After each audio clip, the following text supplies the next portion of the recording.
Nate Sudfeld had the worst day. He started strong. He had two like back-to-back really good throws, good reads, and then just off a cliff. Finished 5 of 10 for 49 yards. Not great. One interception, no touchdowns. Obviously, we had no points. A 24.6 passer rating. Not great. 50's average. Then you had Brock Purdy. He was next, 13 of 20. Started hot, red hot, and then kind of went downhill from there. But 182 yards, one interception, no touchdowns, 2 sacks, 73.3 quarterback rating. And then Trey Lance, who I thought it was interesting. Shanahan, he even talked to the reporters between the third and fourth quarter, which I like. I could get why the coaches hate it. But he even came out and said, we wanted Trey to get more playing time, but there were so many penalties. Yeah, there were a lot of penalties. In fact, 11 penalties for 104 yards. That is, I'm going to say it. Y'all ready? Here's the word. You get your tequila ready. Abysmal. It was a poorly coached, poorly officiated, poorly executed game across all fronts. And it wasn't just offensive line. It was defensive line too. It was secondary. Now, that one penalty against Samuel Womack was complete BS. And he was also in my honorable mention category for player of the game, but we'll talk about that in a second. Back to Trey Lance. I want to finish this. Trey Lance goes 7 for 11. Okay, that's fine. No issues there. 49 yards. Okay, that's bad. He was taking a lot of smaller throws. But my favorite play of the game, it was 3rd and 2, and Trey Lance freaking threw a bomb. Now, it wasn't the best throw ever. It was to Debo, and it was behind him, which was frustrating. But I love the aggressiveness, attacking outside the numbers on a short yardage situation, which is favorable, going for explosives. I love that. Did it work out? It did not. They went for it on 4th down, and we know how 4th downs go. They don't go well when your all offensive line doesn't do well. But again, look at Lance got sacked one time for 7 yards, and it was a really bad rep across the entire thing. Banks got beat. Jalen Moore got beat. Trey Sermon was in there, which he should never be in there. We'll talk about Trey Sermon in a second. But Trey Lance finished with the best passer rating with a 73.7. So not that great. Not that great at all, but that's kind of where he fit.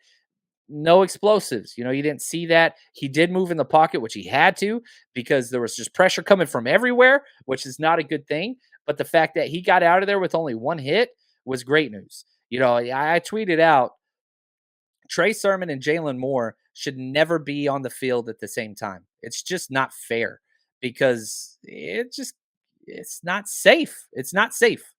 Roy, Trey short game still needs work, kind of shaky tonight. Yeah, I agree with that sentiment. Trey was not, you don't walk out of this feeling confident. You don't walk out of this feeling like great. It's just kind of, what it was just meh. You know what I mean? It was just meh. And so I don't know. I think I'll say this. Oh, here we go. I'm trying to fix the video. Some people said the video's a little dicey. We're trying to fix that. I don't know what's wrong. Internet's going good over here, but sorry about that. These games are going to happen. And, a big problem that quarterbacks have, if you look at like Jameis Winston or, some quarterbacks out there like Baker Mayfield or whatever, they have these rocket arms and they can push the bit and the highlights look great. But the problem is you allow your lowlights to ruin the game and to ruin it for the team. That's where Trey Lance, if his lowlights are underthrown balls over the middle or in the flats, that's okay. As long as his lowlights, he's not turning the ball over, which is a big reason why the 49ers were so high on him.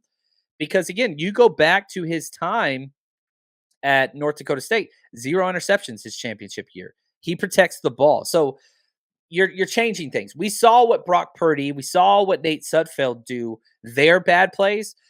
Go back and you're going to watch Trey Lance's worst play. He overthrew Kittle away from the defender. So, yeah, it was a bad pass, and it was an incompletion on what should have been a completed pass. But what was the negative effect of it? It was an incomplete pass. That's the difference between Jimmy Garoppolo, between Baker Mayfield, between Winston, these high turnover rate quarterbacks, which all of them are. Jimmy was a high rate turnover quarterback, barely ever finished above 2-to-1 touchdown interception ratio. That's bad. That's bad.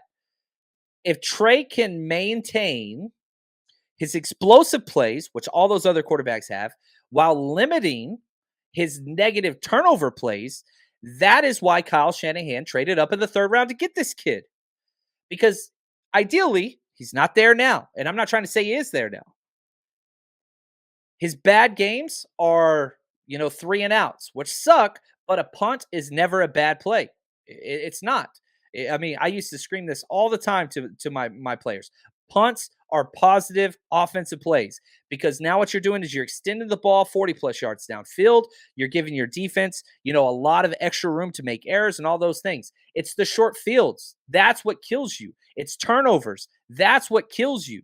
And so if you can mitigate that, and so if the problem is Trey Lance, overthrew Kittle on a 3rd and 2 would have been a first down. Yeah, he underthrew a ball where the wide receiver would have had a great opportunity for yards after the catch. Yeah, those are bad plays. Not saying they're not bad plays. But if those are the basement level plays that he's making, he will have turnovers. I'm not saying he won't.